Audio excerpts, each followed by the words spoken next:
There's something about being humiliated quietly that stays with you. It doesn't scream. It echoes.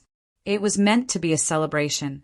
My daughter Caroline had pulled out all the stops, linen napkins folded into crisp triangles, candlelight glinting off the Waterford crystal, and that rich, almost smug aroma of braised short ribs lingering through her modern farmhouse dining room.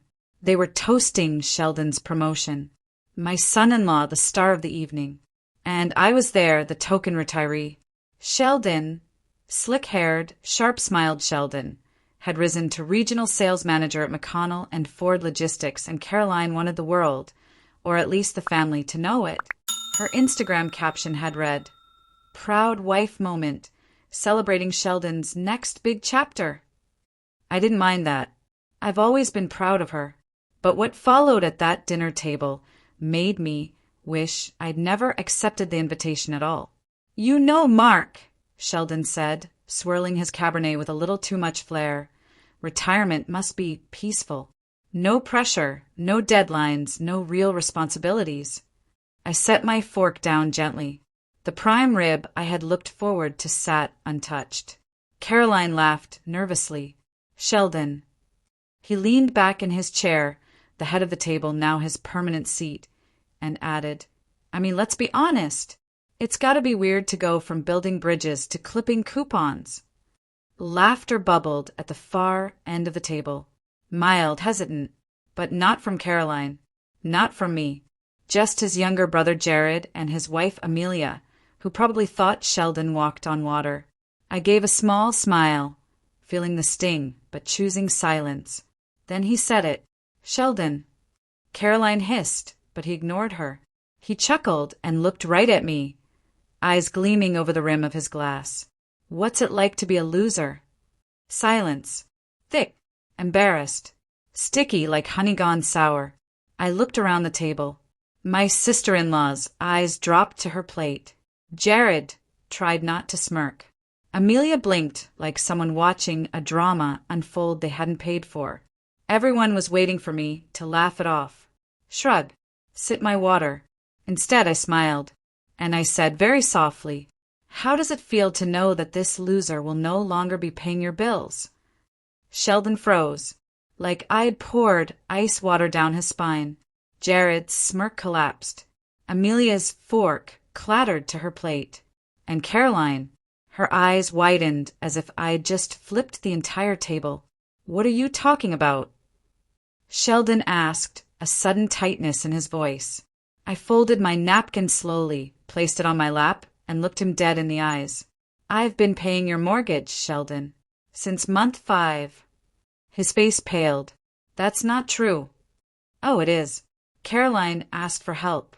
Quietly. You'd fallen behind. It was a tough quarter," she said, "just until things stabilized." I stood then, calmly. "Do you know what else a loser like me does? She pays your car note, Caroline's student loans, the down payment for this house. That came from my pension." The room was dead silent.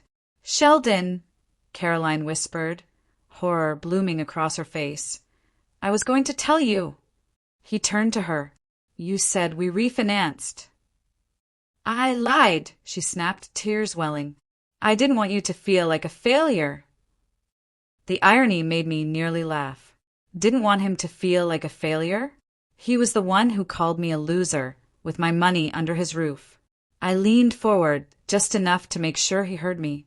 "Starting next week, your accounts will stop seeing deposits from me.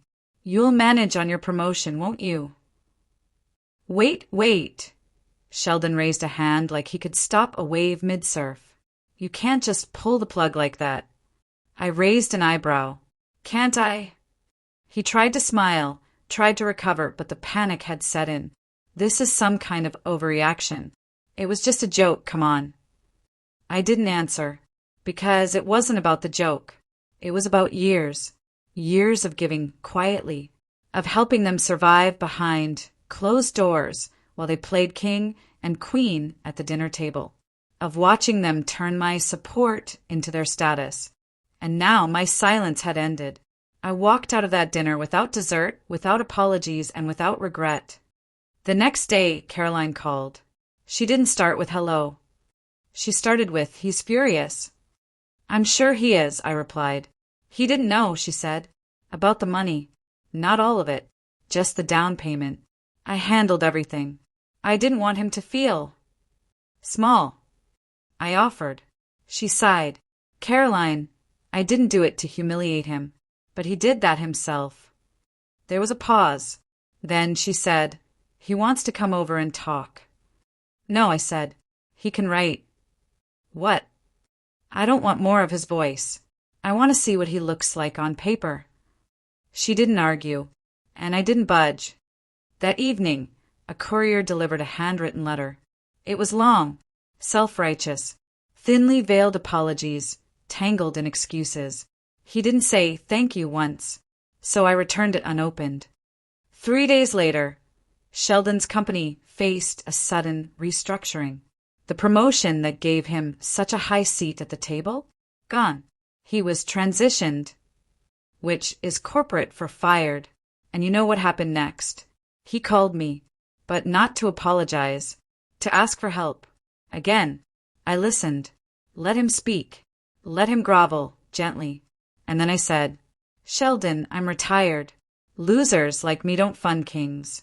You're going to have to learn to reign on your own." And I hung up. The night after the dinner, my phone rang so many times I had to turn it off and leave it in a drawer. It was Caroline, then Sheldon, then Jared. Even Amelia texted me once. Maybe that wasn't the time or place for all that. As if there had ever been a right time or place to stand up for yourself in a room full of polished cutlery and polished egos. What none of them knew, what Sheldon never bothered to ask, was how I'd gotten to a place where I could quietly pay for a home that wasn't mine, a car I didn't drive, and a lifestyle that was no longer welcome at my own daughter's table. Because I hadn't always been just a retired engineer. I had once been one of the lead project consultants on a $92 million civic redesign initiative for the city. I'd invested early wisely. I didn't flaunt my wealth because I knew what men like Sheldon did when a woman wasn't apologetic about her success. They mocked it, and when they thought they could benefit from it, they pretended to honor it until they didn't. The fallout was quick. 3 days after the dinner, Caroline showed up unannounced at my doorstep, her mascara half melted and shoulders hunched in the charcoal trench coat I'd given her last spring. "He's losing it," she said as soon as I opened the door. "Come in." She stepped in, shivering slightly though it wasn't cold. "He's calling banks, refinancing options, blaming me for not telling him. He thinks I planned the whole thing." "Didn't you?" I asked quietly. She looked up, startled. "I just wanted to keep things afloat, Mom." "And what exactly did you think I was doing? Setting up a yacht club with my pension?" Her face flushed with guilt. "I'm sorry," she said. I poured her tea. Jasmine, her favorite. "Tell me something," I said. "If I hadn't spoken up that night, how long were you planning to let me carry this?" She didn't answer right away. That was her answer. The next day, I visited my old office, not to work, but to meet with someone I hadn't seen in years. Marlene Duarte, my former assistant turned friend turned accountant. I trusted her more than anyone. "I saw the news," she said as she led me into the office's side lounge. "Well, not news, but people are whispering. You cracked your golden silence." I laughed for the first time in a week. "You heard that?" "I heard you called your son-in-law's bluff in the middle of a rib roast." "Close enough." She handed me a file.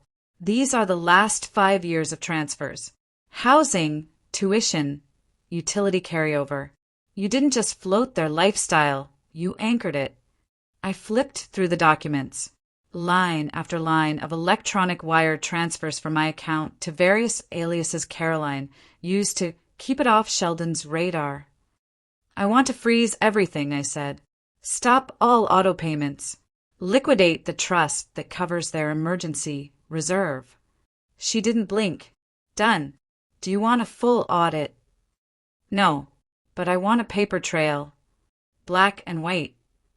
"And blood red," I said. "If they try to spin a narrative, I'll bury them in footnotes. It didn't take long for Sheldon to react. On Thursday evening, I received a summons, informal, laughably unprofessional, from a friend of Jared's who worked in real estate law, a request for a meeting. Sheldon wanted to negotiate. I declined, but I sent a manila envelope in response through Marlene's office. Inside were the receipts, the transfers, and one small sticky note. You asked what it's like to be a loser. It feels like waking up with your hands in someone else's pockets and realizing the pockets are closed. Caroline called me that night. He's furious. I'm not surprised. He says you're ruining our marriage. No, darling, I said. His pride is ruining your marriage. I just stopped funding it. A week passed, and then things got desperate. Sheldon began circling mutual friends, telling stories, claiming I had manipulated Caroline into taking money, that I had set them up to fail so I could swoop in and look like a hero.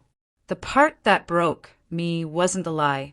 It was how many people believed it, or said nothing, until one woman didn't. Mira Holcomb, an old friend from our community group, showed up at my house with a casserole dish and a printed email thread, messages between her and Caroline from 2 years ago. In them, Caroline begged for help, said Sheldon was pushing them into lifestyle debt to look the part, that he wouldn't listen, that I had stepped in to help when no one else would. I read the emails, heart hammering in my chest. Caroline had told the truth once, and then buried it. I don't know what she's thinking now, Mira said, but you deserve to know she once saw you clearly. That night, I opened my old storage boxes, blueprints, retirement accounts, a folder labeled Kessler Legacy, Private Holdings. I wasn't going to fight Sheldon in public. I was going to make sure his humiliation was in the fine print on every statement that reminded him of the woman who once saved him and then stopped. On Sunday morning, I had brunch with Marlene and signed 2 new directives. A formal cease and desist addressed to Sheldon regarding slander and personal defamation. A limited trust transfer to Lily, my only granddaughter, with a clause, no access until she turned 21, and only if she completed 1 full year of financial literacy training. Your daughter? Marlene asked. No, not anymore. I was no longer interested in rebuilding a fantasy of family. I was interested in rebuilding myself. Sheldon thought I was a loser. He had no idea the loser had been holding the map to his kingdom the entire time. Now I was tearing it up and planting seeds instead, the kind that bloom slow, quiet, powerful, the kind that survive storms. The letter was thick, printed on glossy, overly formal paper with a gold-embossed header that screamed, I overpaid my lawyer. I almost laughed when I read the first line. Dear Ms. Kessler, it has come to our client's attention that a pattern of financial interference and undue influence has taken place. Undue influence. That man had called me a loser over prime rib and Cabernet. And now I was the manipulator? I finished reading the entire letter standing in my kitchen, the paper trembling only slightly in my hands, not from fear, but something colder. Fury wrapped in clarity. I called Marlene. Let me guess, she said before I could speak. You got Sheldon's kindergarten version of a cease and desist. It's pathetic, I said. I want to counter it. With fire or facts? I smiled. Both. I met Marlene the next morning, and she brought with her a file I hadn't seen in years. One labeled, The Kessler Property Portfolio. My late husband, before the cancer, had helped me invest in a small duplex near the campus where I used to guest lecture. It wasn't much, modest student housing, but it had grown in value. I hadn't touched it in years. Except, Marlene opened the page marked Title Access History. There's a secondary name listed on one of the authorization inquiries, she said. I leaned in. Who? Caroline. My blood turned ice.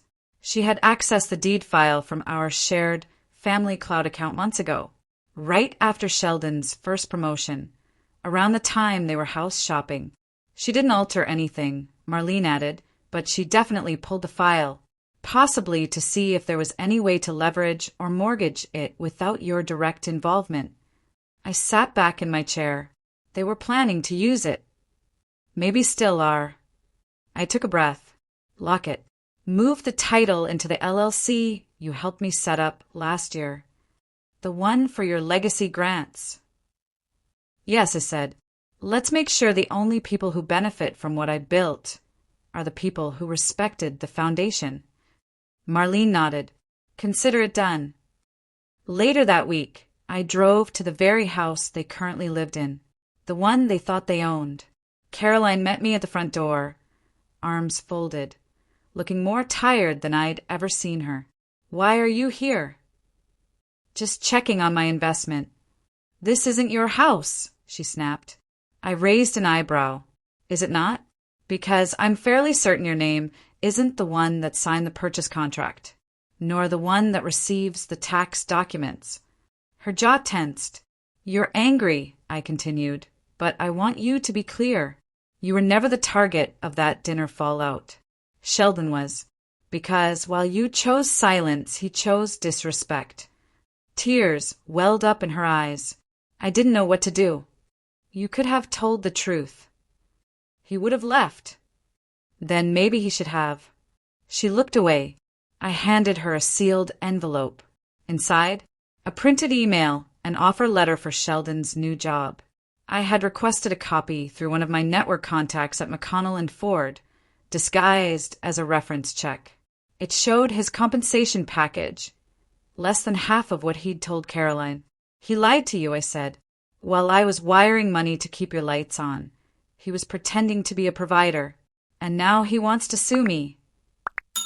She opened the envelope and scanned the page. He told me we were finally stable, she whispered. Stable men don't bully women at their own dinner tables, I said. They also don't build false lives on borrowed money. Caroline sank onto the porch bench. I don't know who I married anymore. That makes two of us. The next day, Sheldon went quiet. No emails, no lawyers, no updates on the ridiculous letter. But I wasn't done. There was one more file to access. Marlene met me that Friday with a copy of Caroline's emergency trust, the one I'd established when she was still in grad school.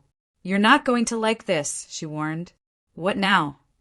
She drew against it 3 times last year. Not for medical emergencies, not tuition.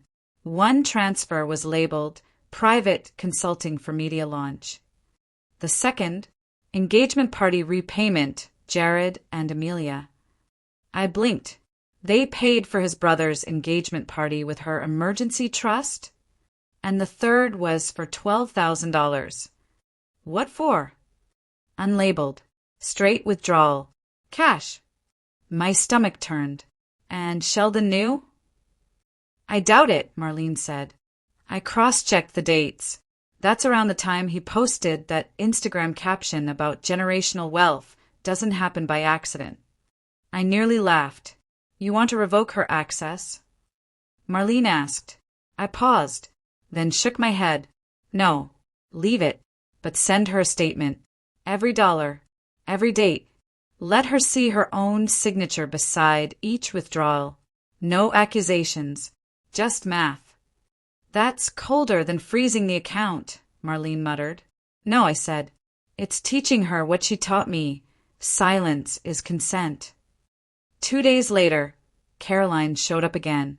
No makeup, no bravado, just a plain hoodie and swollen eyes. You were right, she said as soon as I opened the door. I know. I didn't want to see it. I thought if I could just keep up appearances, you wouldn't have to face how badly it was breaking beneath the surface. She nodded. I motioned her inside. She sat on the couch, staring at the photos on my mantel, the ones she hadn't looked at in years. Me and her as a baby. Me and her father before the cancer took him. Our first camping trip. I've been pretending so hard, she whispered. Pretending that Sheldon had it under control. That I wasn't dependent. That I was building something too. You were building, I said gently, but not for yourself. She turned to me. I want to come home. You are home. I want to be part of your life again. Not just when I need you, but when I see you. Really see you. I didn't cry, but something cracked open. Slowly.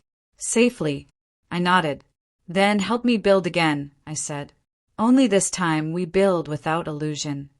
She reached for my hand, and for the first time since that dinner table betrayal, I felt like I had a daughter again. Not a dependent, not a stranger. Just her. My daughter. Choosing truth. Choosing me. When people like Sheldon lose control, they don't admit defeat. They rebrand it. And as it turned out, Sheldon wasn't just licking his wounds in private. He was plotting a comeback in the one place he always thought he excelled. Public perception. I found out through a former colleague of mine, Nancy, who forwarded me an online link late one evening with the subject line, "This you?" There it was. A poorly edited video Sheldon had uploaded to LinkedIn and then repurposed for TikTok and YouTube Shorts titled, "Surviving Financial Manipulation. My Story." I didn't even need to click. The thumbnail showed him sitting on their leather couch in a too-tight blazer, dramatically lit, holding a wine glass like he was in the third act of a courtroom drama. But I clicked anyway. "I want to share something deeply personal," he began, voice low and serious, "about what it's like when someone uses money to control you, especially family." I leaned back, arms folded. People think financial abuse only happens in romantic relationships. But what if it's a mother-in-law? What if it's someone who claims to love you while secretly keeping a leash around your throat? There it was, the leash metaphor. "Let me be clear," he continued. "I've always worked. But when someone manipulates your spouse behind your back, controls your accounts, makes you feel like less than a man." I closed the video. It wasn't worth my blood pressure. Instead, I called Caroline. She answered immediately. "You saw it." "Yes." "I'm so sorry," she breathed. "He posted it without telling me. My name isn't even in the tags. But that's our couch. Our house." "He's cornered," I said simply. "Men like him don't apologize. They market their victimhood." "I've already filed a takedown request on the one with our daughter's photo blurred in the background," she said. "He's reckless." "And unoriginal," I muttered. "I've seen better production value on high school film projects." The video gained traction, of course, not because it was convincing, but because online outrage travels faster than truth. I didn't respond publicly, but I didn't stay quiet either. Instead, I asked Marlene to help me publish an official statement through my investment group's PR wing. Not a rebuttal, not a takedown, a timeline, a clean, elegant breakdown of facts. The dates of every wire transfer to Sheldon and Caroline's accounts. The legal deeds with my name still listed as sole proprietor. The trust fund set up for my granddaughter, Lily. The transfer freeze after Sheldon's public insult. And the carefully worded line at the end. Financial empowerment is not control. It is generosity. And generosity, when ridiculed, has every right to end. We posted it as a press release, and I attached a letter, signed personally by me, titled, "I don't need to go viral to be right." The next morning, Sheldon's video was taken down, and the comments, brutal. Wait, so he was living off his mother-in-law and still called her a loser? This aged like milk. Bro got evicted by dignity. Her receipts are cleaner than your tax returns. For once, the court of public opinion aligned with reality. And Sheldon? He shut up, but that didn't mean he stopped scheming. The real hit came a week later, in the form of a formal notice from his new attorney. This one was slightly more polished. Real letterhead, real tone. He was now requesting a mediation session. Not court, mediation, which told me everything I needed to know. His finances were collapsing faster than his ego could keep up. I agreed, under one condition. The session would be recorded, and it would take place at my accountant's office, not his. Marlene arranged it, and on a rainy Thursday, I walked into the glass-walled boardroom in a charcoal gray blazer and flats. No makeup, no jewelry, just presence. Sheldon sat across from me in a borrowed suit jacket, a tired look in his eyes. Caroline wasn't with him. Marlene hit record. The mediator, a soft-spoken woman named Ruth, began. "Mr. Mays," she said, "please outline your request." Sheldon cleared his throat. "I'd like to discuss the possibility of reinstating financial assistance. Temporary, of course, until I'm reemployed." I blinked. "You're not already?" His jaw clenched. "I'm freelancing." "Freelancing rage videos?" He ignored it. "I understand if Diana, Ms. Kessler, doesn't want to wire funds directly, but perhaps a family trust, a shared stipend, something equitable." I leaned forward. "You mean," I said, voice steady, "you want me to pay you to stop lying about me?" "I didn't lie. You didn't acknowledge me. I was frustrated. And I was generous. For years." The room pulsed with silence. Ruth finally asked, "Ms. Kessler, do you have a counter?" I opened my folder. Inside was a single-page printout. The quitclaim deed I'd quietly initiated to move Caroline's home back into my full ownership. It hadn't been finalized yet. "I'll offer this," I said. "You move out. No litigation. No future contact. And I'll allow Caroline to stay, under her name only." "You can't do that," he snapped. "I already did," I said. "I just haven't submitted it." He looked at Ruth, then Marlene, then me. "What happens if I refuse?" I smiled. "I press upload." "On every document you thought I didn't save." He didn't answer. He didn't have to. We adjourned. That night, Caroline called again. "He's moving out," she said quietly. "I know. I asked him to." I exhaled. "How do you feel?" "Like I'm finally in a story that's mine." I smiled. "Then write it wisely."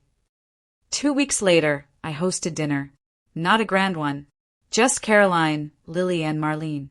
We sat around my kitchen table eating chicken piccata and mashed potatoes. No candlelight, no polished silver, just warmth. Lily leaned into my arm. "Grandma, are you still a loser?" Caroline's eyes widened in horror, but I laughed. "Do you think I am?" "No. Losers don't have framed buildings downtown." I looked over at the photo wall, me in a hard hat, cutting ribbon on the Kessler Pavilion in 2017. "No," I said. "They don't." She smiled. "Then you're not." Later that night, I stood on the porch alone.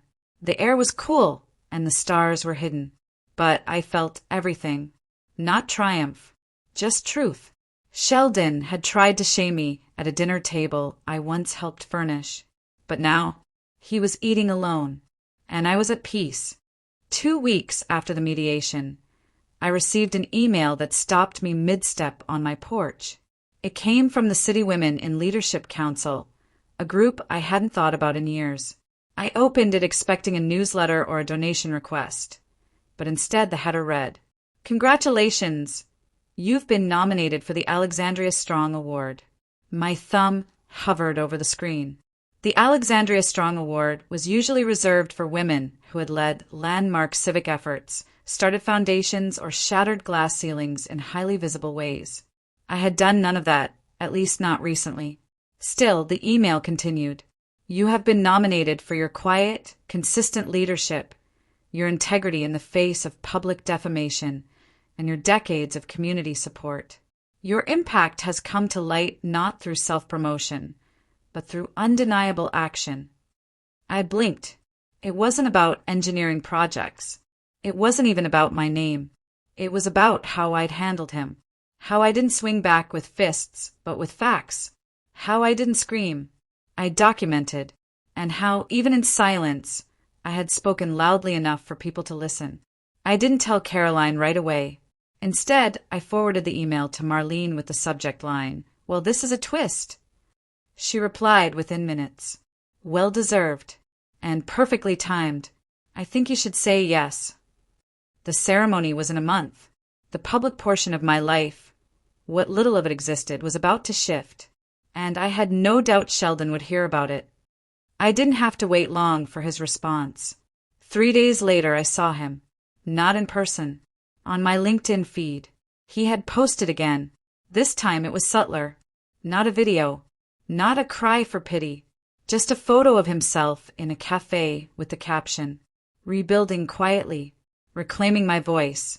Sometimes storms show you who the real anchors were. #growth, #manhood matters. It had a few likes, mostly from his friends in sales. But then I noticed the tag. He had tagged Kessler Women in Legacy, an old pilot program I'd helped sponsor years ago to help young women in engineering fields. He was trying to attach himself to my name. Again, only this time it wasn't financial. It was reputational. I texted Caroline. "Me, do you see what he posted?" Caroline, "Yes." I told him to remove the tag. He said it was unintentional. Me, "He's laying bait." Caroline, "I know. He's spiraling." That evening, I did something I hadn't done in years. I pulled out my father's old typewriter, the clunky, rattling beast he used in his garage when I was a little girl. He used to say, "If you want words to stick, you need to hear them land." So I wrote a letter, an open one, titled, "Anchors Don't Brag. They Hold." I submitted it to the local paper. In it I wrote, "There is a difference between rebuilding and rebranding. One begins with humility. The other begins with hashtags." For years, I gave quietly, financially, emotionally, structurally, to a family that didn't always see it. And when I spoke up, I wasn't ungrateful. I was done being invisible. Women like me don't make noise because we're afraid. We do it because we were raised to endure. But endurance doesn't mean enabling. If you've ever been called a loser while holding the receipt for someone's livelihood, I hope you remember. You are not small. You are not loud. You are the current that keeps the ship from drifting. The article went live on a Sunday. By Monday, it had over 400 shares and comments like, "Powerhouse energy. This is my mother's story too. I didn't even know I needed this until now." I didn't mention Sheldon's name once, and yet everyone knew. Later that week, the Alexandria Strong Committee called to confirm my attendance. They also asked if I'd be willing to give a brief speech. I considered saying no, but then I remembered the dinner table, the clink of Sheldon's glass, his smirk, the way I sat there, polite, invisible, while he gutted me in front of people I fed, supported, protected. So I said yes. The ceremony took place at a community hall overlooking the river. Bright lights, floral centerpieces, and a modest stage draped in navy blue. Marlene sat beside me, dabbing her eyes before anything even began. Caroline arrived just before the start, holding Lily's hand. "She begged to come," she whispered. I smiled. "I'm glad."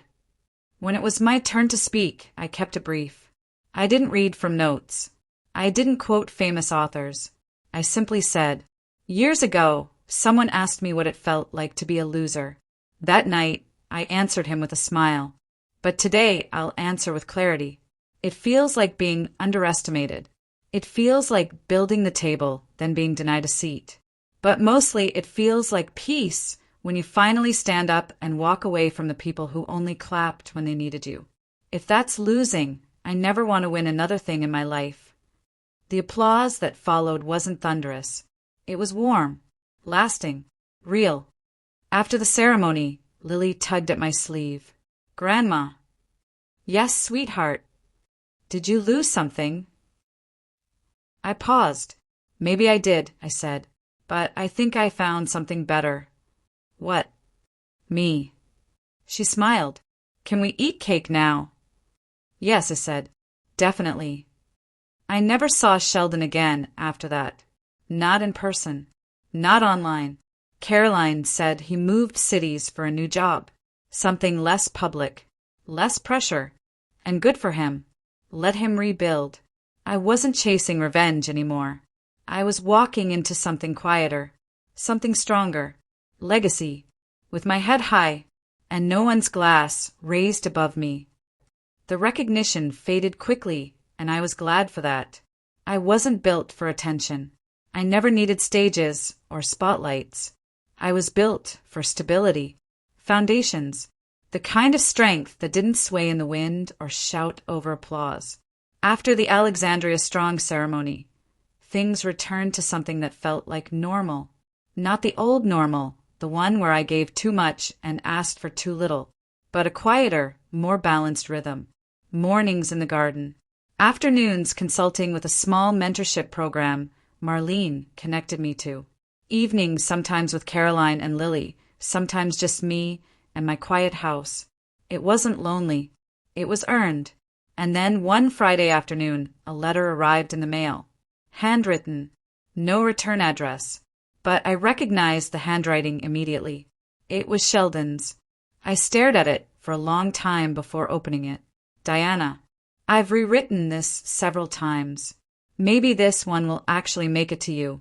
I know I handled everything badly. I was arrogant, insecure, and loud about both. I thought your silence meant weakness. I thought your generosity was some kind of overcompensation. But now I understand it was strength I didn't know how to respect. You didn't humiliate me. I did that myself. Caroline tells me you're doing well. Lily talks about your garden like it's a fairyland. I'm glad she still has you. I'm not asking for anything. Just this.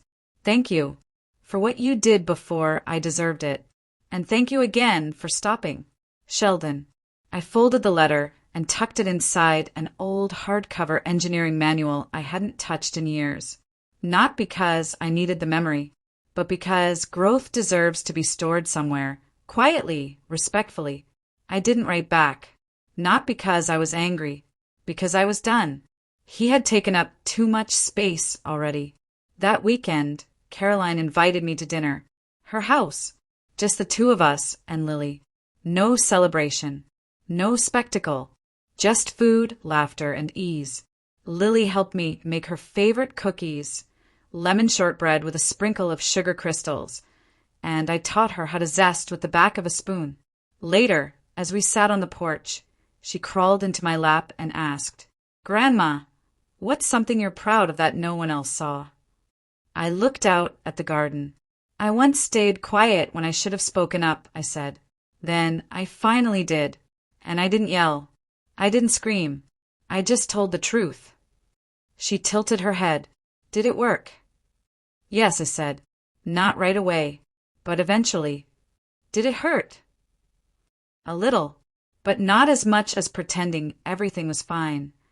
She nodded thoughtfully and whispered, "I think that's really brave."